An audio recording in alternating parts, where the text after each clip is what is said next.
Everyone, thank you for tuning in. I'm your instructor Joy. Let me first play a tune for you.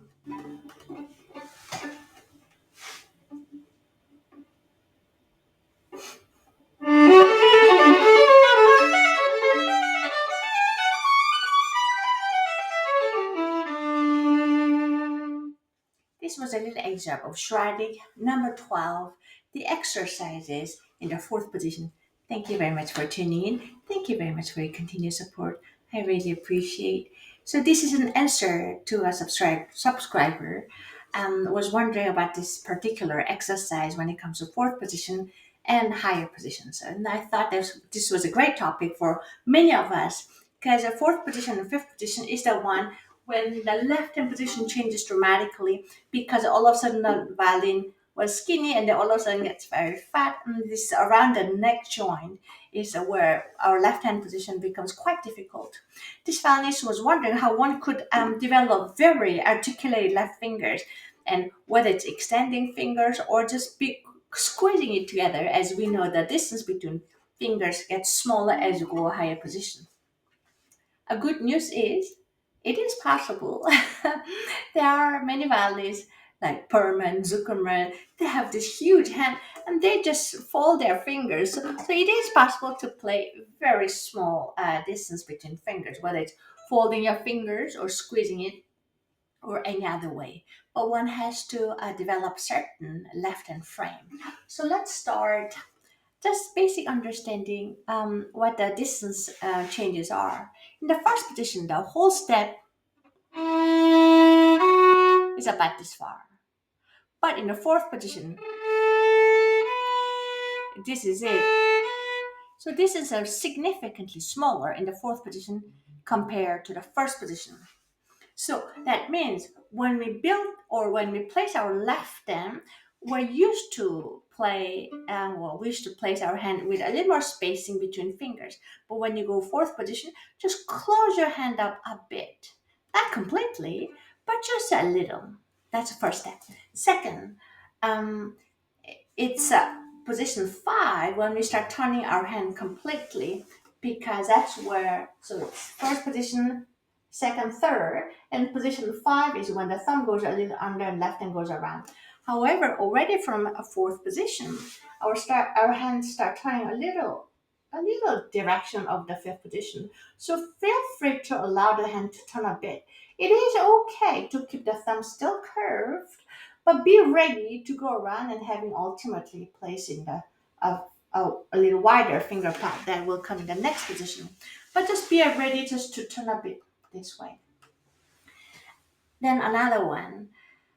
The reason why we're having a hard time to have a specific finger placement, especially for pinky, is we are placing our hand just for the first finger. So we train our hand to find first finger on the fourth position. Great.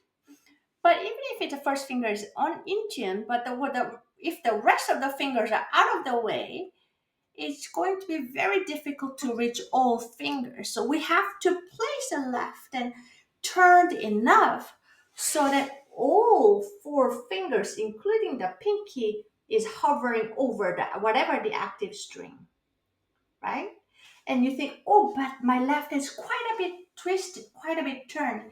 Yes, that's something that we have to get used to it. I'm not saying that's easy, but that's something we can train ourselves to do that. So for G string, instead of turning quite a bit, you can just tilt the violin a bit just to minimize the left hand turning a bit. That's something that you can allow yourself to do that. So just tilt the violin a bit. That way you don't have to turn the left hand a lot, but just by sticking your shoulder a bit, you can tilt the violin angle, and then you don't have to turn left hand quite a bit. That's one thing to do. Now, then, that leads to my last point. We also have to understand, depending on the tempo, our fingers or left finger pads, more precisely, behaves very differently. When I play slow pieces or slow long piece, my finger can sit quite flat. But if I want to go fast, like this flat, it's difficult to go fast. But what we do is we make the fingertip a little more angular, more vertical, and it's easier That's what is.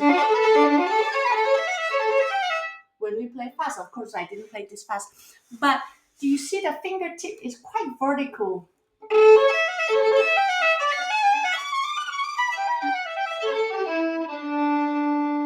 But when I know that I can play long, then I can flatten and I have a little finger, flatter fingertip. Longs are short. If you want to have a little more precisely finger or more articulated finger, make sure that all four fingers are hovering over or that's lined at the street. And make sure the fingertip is rather a little vertical, not too flat.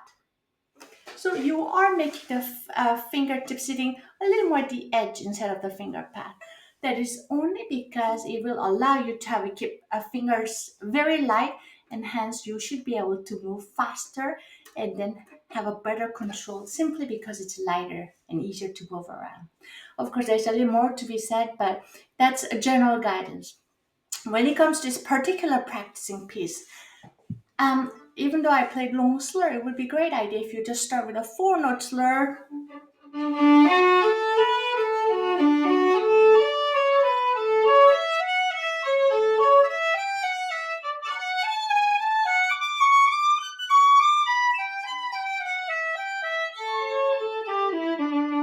And just do that one.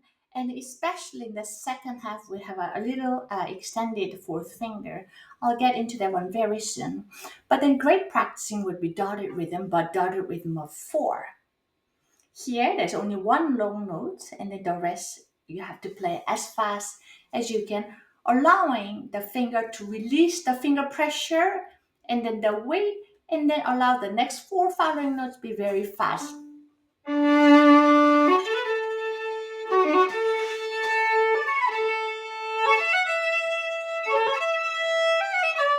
And so on like that. And then you do it second time, short, long, short, short.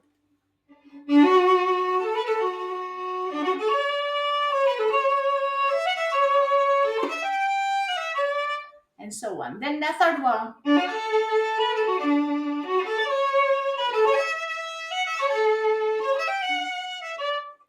And the last one will be short, short, short, long.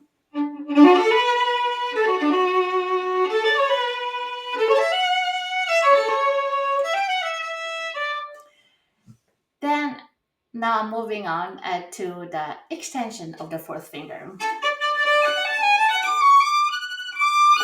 Here we have an extension finger here. So here again. Now, extension of finger and shifting, it is extremely important that you will lighten the finger, the note before, as well as the extending or shifting finger, which means the third finger can be anchored, but make sure you keep it very light and allowing your hand pulling towards the pinky, meaning the knuckle gets a little lower towards the fourth finger so that you can extend just fourth finger, but make sure you don't overly press the third finger. And make sure you just drop it without trying to do, no need to try to press it very heavy. Also here, release the other fingers that's unnecessary or inactive, and the third finger very light, and then lowering your knuckle. And so on. Yeah. This is kind of study that has to be worked on over certain period of time, but certainly that will set you up from intermediate to the advanced player when you know how to do that. I wish you all happy practicing. Thank you for watching and hope to see you again. Bye bye.